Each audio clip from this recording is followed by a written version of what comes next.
You say, how do you wind up in an America with an overt socialist president moving toward the communist side, surrounding himself with czars, some of whom are overt communist, socialists, anti-American types? How did it happen? Well, you have to look at the universities. The universities, as you know, are 99% Marxist, filled with people who have never met a payroll, filled with people who don't know what it is to make a living, filled with people who want to teach 4 contact hours a week and collect $100,000 a year in free housing, and they think it comes from nothing. People who don't know the first thing about the guts it takes to create a capitalist enterprise. In other words, total and absolute idiots, basically, by and large, in the social sciences. Now, here are the 11 wackiest college courses of fall 2009 that we've linked up on michaelsavage.com from Fox News. 1. It's called Queer Mobilities. For $4,950 at Oberlin College, you will learn why, quote, only citizens get to claim queerness, whereas undocumented immigrants are always presumed to be heteronormative, close quote. In other words, you'll study why people always assume that illegal immigrants are straight. That's $5,000 a year for your student to take that course. And you wonder why Obama's in the White House. You can go to Georgetown University, and you can take a course in philosophy for $4,827 entitled The Philosophy of Star Trek. See, this is what they're teaching your children why they come out. They can't get a job. They can't write. They can't read. They can't speak. They know how to get high and hook up with someone to have sex. Now go, oh, what's wrong with this racist, sexist society? I can't get a job. Well, you have no skills, moron. You have no skills. You can't even drive a nail straight. You can't even turn a wrench on a pipe. You can't cut a piece of wood. Why should you have a job? Here's another one. For $40,000 a year, you can go to so-called Hobart, whatever that is, and William Smith colleges in New York, whatever that is, and take a class on radicals ranging from Karl Marx to George Bush. In other words, they say Karl Marx is a radical, which he was. He caused the death of 90 million people in the last century. And George Bush, admittedly a failure as a president, but certainly not a radical. He was as moderate as they come. That's what passes for A and B, or the, shall I say, the alpha and omega of radical thought. It just shows you the deranged thinking in colleges. Here, we're talking about the 11 wackiest college courses of fall 2009 to show you the kind of degenerates that are in school today. Here is a man named Eric Seeger, Director of Media and Public Relations at Carleton University, wherever that is. And for $4,500, you can take a course called FemSex. The Carleton Gender and Sexuality Department builds it on their website as, quote, the class you've been waiting to take. Assigned homework readings range from I'm not fat, I'm Latina, and, quote, myth of the black butt, unquote, to how to have energy orgasms. This is being taught for $4,500 in a course by Eric Seeger at so-called Carleton College. This is now you understand why the children come out of school and they can elect a guy like Obama, and they don't even know what's going on. You haven't had enough yet? There's another class at Ohio State on Harry Potter literature. Well, shall I continue? Because now you'll know how you wound up with Obama as president. How about going to MIT and taking a course in video game studies? Introduction to Video Game Studies. Students play and analyze video games while reading current research and theory in consultation with the instructor. So $4,500 per class. They're not reading Churchill and how he saved England from Nazi Germany, but video games. And they learn how to Twitter. They all know how to Twitter. They know how to hook up in a bar, but they can't tell you what in the world is going on around themselves. Here's another one at Cornell. Once great Ivy League school, beautiful campus. At Cornell University, for $700, you could fulfill your physical education requirement by taking tree climbing for $700. So-called Professor Mark Holton, who teaches tree climbing, says students are excited.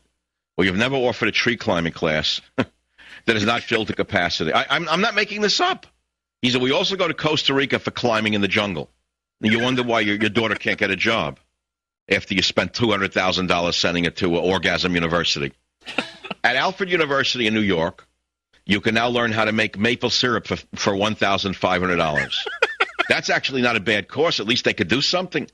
You know what I'm saying? Maybe some of the illegal aliens can give up their jobs and they can let the American student make maple syrup.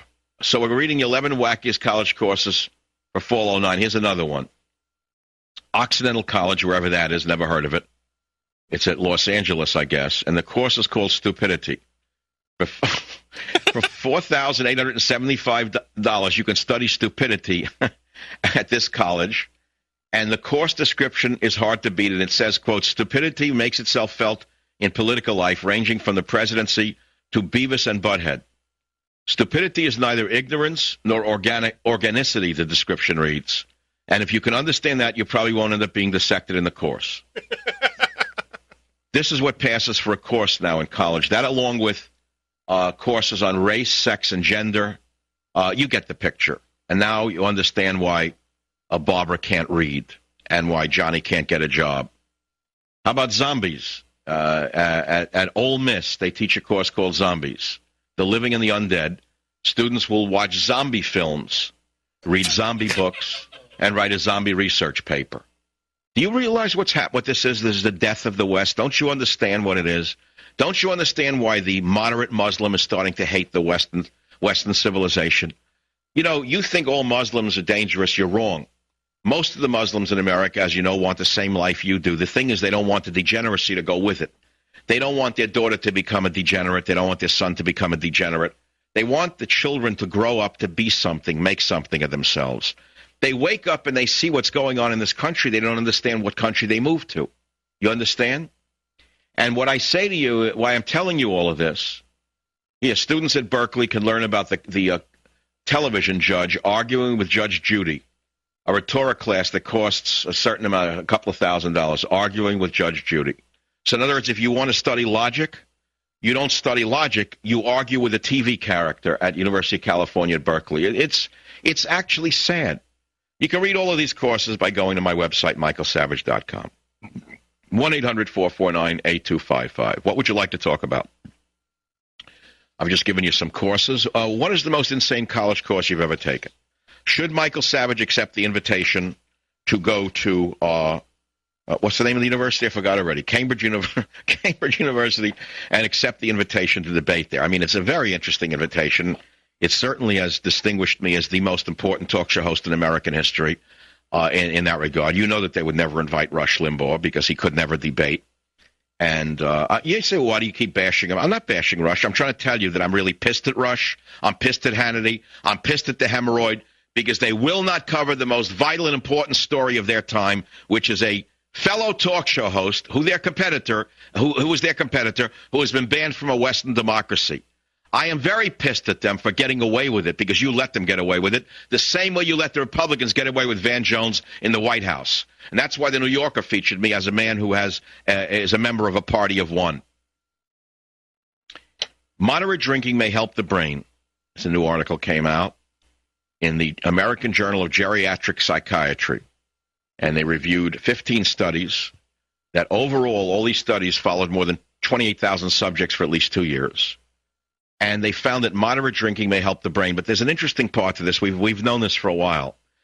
Now, all of these epidemiological studies controlled for age, sex, smoking, and other factors. Controlled is a very important word, which I won't explain to you, because many of you will say, well, I don't believe that because we don't know whether they're also smoking or how old they are. Well, that's what controlled means. It's controlled for that. But here's the interesting part. They found that moderate drinking may help the brain. But the studies variously defined light to moderate drinking as 1 to 28 drinks per week. So you could say you're a light to moderate drinker if you have just 1 a week or 3 a day. It's about 3 1/7 a day. Three drinks a day would be 20. 3 times 20. No, 3 times 7 is 20. How much is 3 times 7? I can't think. My ear is out. I'm telling you. 21, right? So it's more than that. It's 4 drinks a day, right? Oh, a week. 28 drinks a week is 4 a day. Is that correct? Yes. So you could still be a moderate drinker if you have 4 a day. I've said that for years. You remember years ago I said to you that the American Medical Association declared moderate drinking as 1 ounce of alcohol a day, while the British Medical Association declared it as 5 ounces of alcohol a day, whether it be 5 beers, 5 wines, or 5 shots, so to speak.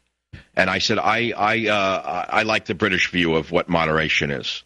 I used to drink about 5 a day years ago. I don't do it anymore. Maybe 1 or 2 is the most I can tolerate. I don't like the feeling anymore after that. Rarely will I hit 3. But let's say you're drinking 1 to 28 drinks a week. It's still considered light to moderate. It's very interesting. I would suggest you do it with food, by the way. Anyway, compared with abstainers, male drinkers reduced their risk for dementia by 45% and women by 27%. And they say, of course, researchers acknowledge that studying the effects of alcohol on dementia is complicated by issues such as beverage type, standards of quantity, individual behavior that may interact with alcohol, blah, blah, blah, blah, blah. But the fact is that alcohol consumption in moderation is extremely helpful. And then they put a caveat, quote, the overall safety of alcohol use in later life needs to be evaluated in relation to all of the available evidence about its... Yeah, all right, fine. In other words, the study proves definitively that your grandfather was 100% right, that drinking is good for you. 1-800-449-8255, michaelsavage.com. Any topic is not fair game. Florida Exodus. There's another article that caught my attention I put on the website. Rising taxes drive out residents. Did you hear what's going on?